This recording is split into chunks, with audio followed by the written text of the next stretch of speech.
मैं Surendra Singh, my YouTube channel education डेनी में आपका स्वागत है। हम आपको 10th क्लास मैथमेटिक्स एक्सरसाइज 3 दो चर वाले रैखिक समीकरण युग्म के बारे में पढ़ाएंगे। प्रश्नावली 3 से संबंधित जो भी जितने भी क्वेश्चन हैं, आपके जितने भी टाइप के क्वेश्चन बनते हैं, हम उन सभी टाइप के प्रश्नों की वीडियो बना करके अपलोड करते रहेंगे और आप उनको देखते रहें। सब्सक्राइब करें और हमारे जो वीडियो हैं उनको आप देखते रहें। तो प्रश्नावली 3 से संबंधित जितने भी प्रश्न बनेंगे, जितने भी टाइप के प्रश्न होंगे, उनको हम आप तक पहुंचाते रहेंगे। तो देखिए स्टूडेंट्स, इसमें हम शुरू करते हैं। प्रश्नावली 3 दो चर वाले रैखिक समीकरण युग्म। दो चर क्या हैं? दो चर हैं हमारे x और y, a और b, p, q। कोई भी दो चर हो सकते हैं, यानी दो अज्ञात राशि हो सकती हैं।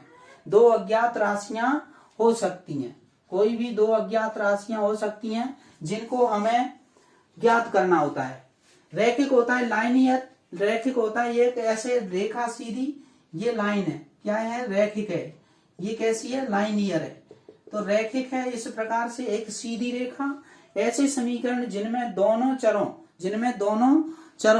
x और y की घात केवल कितनी हो? केवल घात 1 हो। तो x और y की केवल घात कितनी हो? 1 हो। तो x प्लस y बराबर 5, x की घात 1, y की घात 1। 3x माइनस y बराबर 10, 3x माइनस y बराबर 10 होगा। तो ये कैसे हैं? ये रैखिक समीकरण है। किस प्रकार के समीकरण है? रैखिक समीकरण है। इसमें x square plus y square minus 1 बराबर 0, यह रैखिक समीकरण नहीं है, क्योंकि जो x की घात है वो कितनी है? 2 है। और हमारे परिभाषा में लिखा है कि रैखिक वही होगा जिसमें चर की घात कितनी हो? केवल 1 हो। तो इसलिए ये रैखिक समीकरण नहीं होगा।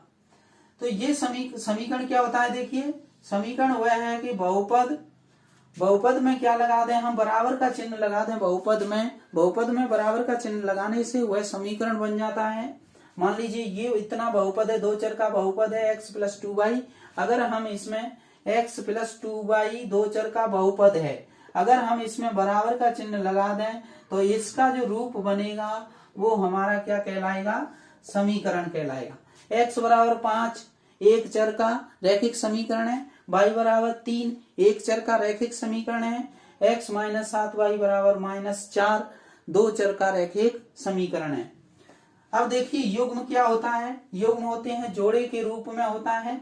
जोड़ा होगा दो समीकरण युग्मों का क्या होगा? जोड़ा। एक समस्यात्मक सवाल दिया होगा, इस प्रश्नावली 3 में हम पढ़ेंगे कि समस्यात्मक सवाल दिए होंगे, उनके हमें दो रैखिक समीकरण बनाने होंगे और उनका जो व्यापक रूप होगा समीकरणों का वो इस प्रकार का होगा। a1x plus b1y plus c1 बराबर 0, a2x plus b2y plus c2 बराबर 0। समीकरण 1। समीकरण 2, a1 b1 c1 a2 b2 c2 ये कोई वास्तविक संख्याएं हैं। समीकरण युग्म है। इन दोनों को जब एक साथ के ऐसे रूप में लिखेंगे और हल करेंगे तो ये दोनों ही क्या कहलाएंगे? समीकरण युग्म कहलाएंगे। समीकरण युग्म कहलाते हैं। और इन समीकरण युग्मों को हल करने की विधियां हैं इन समीकरण युग्मों को हल करने की दो विधियां हैं, ग्राफी विधि और बीजगणितीय विधि। ग्राफी विधि में क्या होता है कि हम ग्राफ के द्वारा ऐसे दो समीकरण युग्मों को हल करते हैं। और बीजगणितीय विधि में क्या है? बीजगणितीय विधि में 3 प्रकार की विधियां हैं, प्रतिस्थापन विधि, विलोपन विधि, वज्रगुणन विधि। तो प्रतिस्थापन विधि से हम x और y के मान ज्ञात कर सकते हैं, विलोपन विधि से भी x और y के मान ज्ञात कर सकते हैं, वज्रगुणन विधि से भी हम x और y के मान ज्ञात कर सकते हैं। इन तीनों विधियों से जब हम x और y के मान ज्ञात करेंगे तो हमें तीनों विधियों से एक ही मान प्राप्त होंगे। ठीक है। तो इस प्रकार से हम इनको बीजगणित की हल करने की विधियां हैं। तो प्रतिस्थापन, विलोपन और वज्रगुणन। और ग्राफी विधि है, ये है ग्राफी विधि, इसी को हम आलेखी विधि भी कहते हैं। तो इनके द्वारा हम विधियों के द्वारा हम आपको इस प्रश्नावली 3 में सवाल कराते रहेंगे और आगे वीडियो भेजते रहेंगे। ठीक है। परंतु चैनल को सब्सक्राइब करें।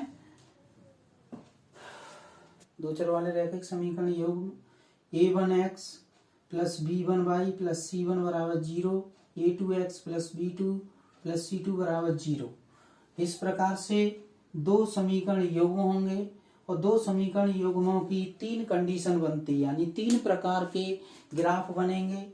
ये इस प्रकार का कोई कंडीशन है किसी की, तो इसका ग्राफ इस तरीके से बनेगा। इसका ग्राफ बनेगा आपका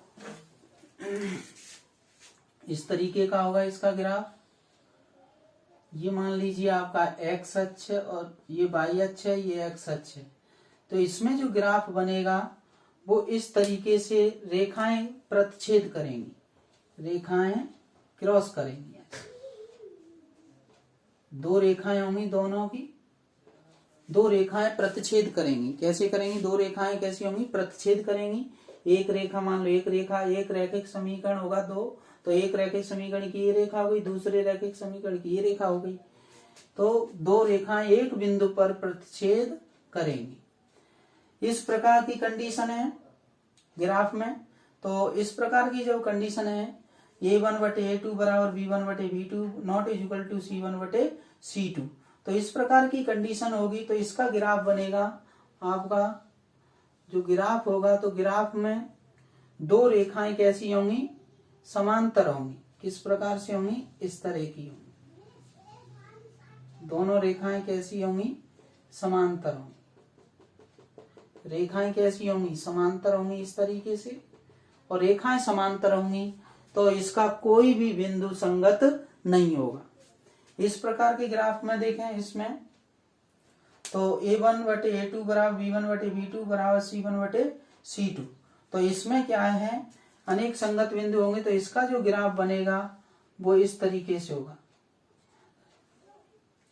इसमें एक ही रेखा के ऊपर दूसरी रेखा आ जाए। एक रेखा ये हो गई एक समीकरण की, दूसरे समीकरण की भी रेखा इसी के ऊपर है, ये दूसरे समीकरण की रेखा भी इसी के ऊपर आ रही है। तो इस प्रकार की रेखा, इस प्रकार का ग्राफ इसमें बनेगा। तो प्रश्नावली 3 में जब ग्राफी विधि से हम समीकरण युग्मों को हल करते हैं तो हमें तीन प्रकार के ग्राफ प्राप्त हो सकते हैं। एक, रेखाएं जब प्रतिच्छेद करें तो ऐसा ग्राफ आ सकता है। जब रेखाएं समांतर हों तो इस तरीके का ग्राफ आ सकता है। जब रेखाएं संपाती होंगी, एक ही रेखा के ऊपर रेखा होगी तो रेखाएं कैसी हैं? संपाती होंगी, तो ऐसा ग्राफ आ सकता है। जब रेखाएं इस प्रकार से प्रतिच्छेद कर रही हैं, इस प्रकार से, जैसे ये दोनों पेन है, मान लीजिए ये दो रेखाएं, तो रेखाएं इस प्रकार से प्रतिच्छेद कर रही हैं, ऐसे क्रॉस करते हुए जा रही हैं, तो एक बिंदु पर प्रतिच्छेद करेंगी। तो एक बिंदु पर प्रतिच्छेद करेंगी, ओनली एक बिंदु पर। तो एक बिंदु पर प्रतिच्छेद किया तो ये अद्वितीय हल होगा। कैसा होगा? अद्वितीय हल होगा, यानी एक पॉइंट ही उन दोनों समीकरणों को संतुष्ट कर रहा है। तो हल कैसा होगा? अद्वितीय हल होगा। कैसा हल होगा इनका? अद्वितीय हल होगा।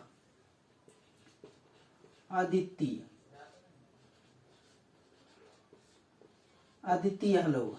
कैसा हल होगा? अद्वितीय। अद्वितीय का मतलब है केवल एक बिंदु पर ही अद्वितीय हो। अद्वितीय का मतलब यह है, मान लीजिए कि x - 1 बराबर 0 है, तो x बराबर 1 ही इसको क्या कर रहा है? 0 है। तो x की वैल्यू 1 कैसी है? अद्वितीय है। 1 के अलावा हम 2 लिखें तो 2 से ये 0 नहीं आ रहा है, तो 2 से नॉट इज इक्वल टू 0। तो अद्वितीय x का मान 1 ऐसा है जो इस समीकरण को संतुष्ट करता है। तो एक अद्वितीय हल होगा। इसमें देखिए, इसमें जब दो रेखाएं कैसी हों? समांतर, तो रेखाएं कहीं भी कोई भी बिंदु पर मिलेंगी? नहीं मिलेंगी, कभी नहीं मिलेंगी, ये समांतर है। तो रेखाएं कैसी हैं? समांतर। समांतर रेखाएं होंगी तो कोई हल नहीं होगा, कोई हल नहीं, कोई हल नहीं होगा, कोई हल नहीं होगा जब रेखाएं समांतर हैं। तो इस प्रकार की जब समस्या बनेगी, प्रश्न बनेंगे, तो ऐसे समीकरण युग्म बने तो उसका कोई हल नहीं निकलेगा। इस प्रकार से होंगी तो अनेक हल होंगे। कैसे होंगे? अनेक हल, अनेक हल होंगे, यानी अनंत हल होंगे। कैसे होंगे? अनंत, अनंत हल होंगे, अनंत हल होंगे। कैसे हल होंगे? अनंत हल होंगे।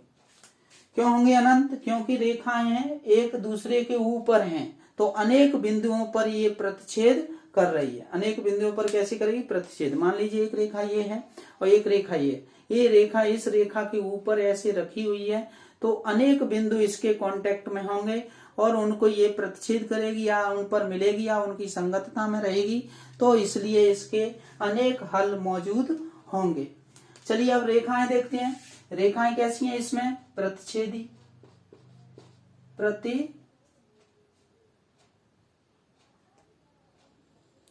चलिए रेखाएं कैसी होंगी, प्रतिच्छेदी।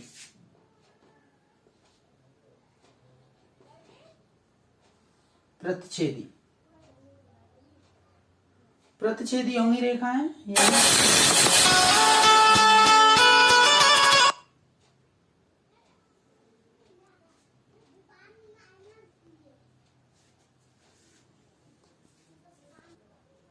रेखाएं कैसी होंगी, रेखाएं प्रतिच्छेदी होंगी। इसमें प्रतिच्छेद करेंगे, प्रतिच्छेदी होंगी रेखाएं।